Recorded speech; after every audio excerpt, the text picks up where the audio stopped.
আমরা বাঙালিরা মাছ খেতে খুবই ভালোবাসি। মাছ কার না ভালো লাগে? বেশিরভাগ বাঙালিদেরই ভাতের পাতে একটু মাছ না হলে চলে না। আমার তো চলে না, আমার একটু মাছ লাগে। তাই আজকে আমি রান্না করব পাবদা মাছের ঝাল। Welcome back to my channel শুক্লার রান্নাঘর। এরকম সাইজের আপনারা আপনাদের পছন্দ মতো সাইজ বাজার থেকে কিনে নেবেন। আমি 4 পিস পাবদা নিয়েছি। একটু পোস্ত 1 চামচ আর 1 চামচ সর্ষে বেটে নিয়েছি, আদা বেটে নিয়েছি, টমেটো পেস্ট করে রেখেছি, আর নিয়েছি ধনেপাতা। মাছগুলোকে আমি একটুখানি নুন, হলুদ আর নুন দিয়ে আর একটু দেবো সামান্য কাঁচা সর্ষের তেল দিয়ে ভালো করে মেখে নেব। মাছগুলোকে আমি ভালো করে নুন হলুদ দিয়ে মেখে রেখেছি, 10 মিনিট রেখে দেবো মেখে। একটা ফ্রাইং প্যানের মধ্যে আমি সর্ষের তেল নিয়ে নিয়েছি। এবার একটা একটা করে মাছ আমি ছেড়ে দেবো, ছেড়ে ভালো করে লাল লাল করে ভেজে দেব। মাছগুলো আমার লাল লাল করে ভাজা হয়ে গেছে। এবার আমি একটা পাত্রে তুলে নেব। একটা একটা করে মাছ আমি পাত্রের মধ্যে তুলে নিচ্ছি। কড়াইতে আমি 2 চামচ সর্ষের তেল নিয়ে নিয়েছি। এর মধ্যে দিয়ে দেবো একটু কালো জিরে আর একটা শুকনো লঙ্কা। করে নাড়াচাড়া করে নিয়ে আমি এর মধ্যে দিয়ে দেবো একটু আদা বাটা, 1 চামচ আদা বাটা দেব।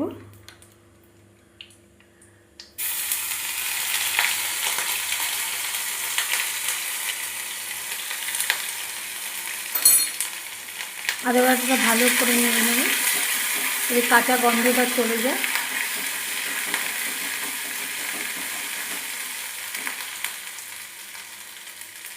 এরপরে আমি দেবো একটা টমেটো বাটা,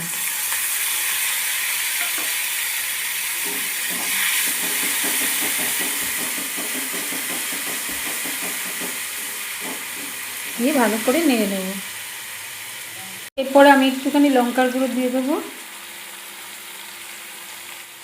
একটু হলুদ, নুন,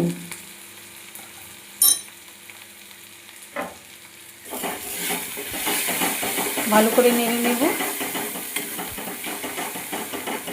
যে মশলাটা তেলের সাথে ভালো করে কষিয়ে নেওয়া যায় সেইভাবে নেড়ে নেব।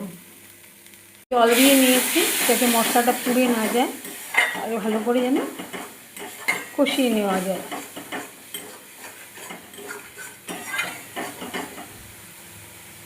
এরপরে দিয়ে দেব সর্ষে বাটা, পোস্ত বাটা আর কাঁচা লঙ্কা দিয়ে যে পেস্টটা বানিয়ে রেখেছিলাম সেটা দিয়ে দেব। দিয়ে ভালো করে মশলার সাথে মিশিয়ে নেব।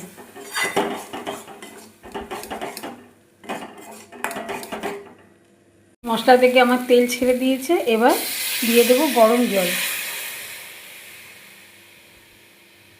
গরম জল দিলে খাবারের স্বাদটা বেশ ভালো হয়, তাই আমি একটু রান্নায় গরম জল বেশি ব্যবহার করে থাকি।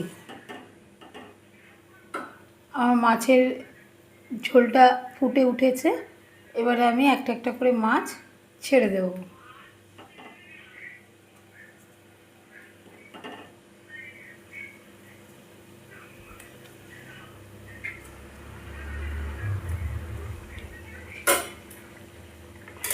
মাছগুলো আমি দিয়ে দিয়েছি। এবার একটু ঢেকে দেব, 5 মিনিট হতে দেব।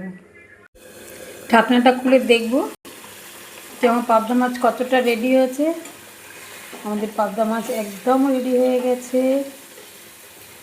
একটু ধনে পাতা ছড়িয়ে দেব ওপর দিয়ে, দিয়ে একটুখানি নেড়ে নেব।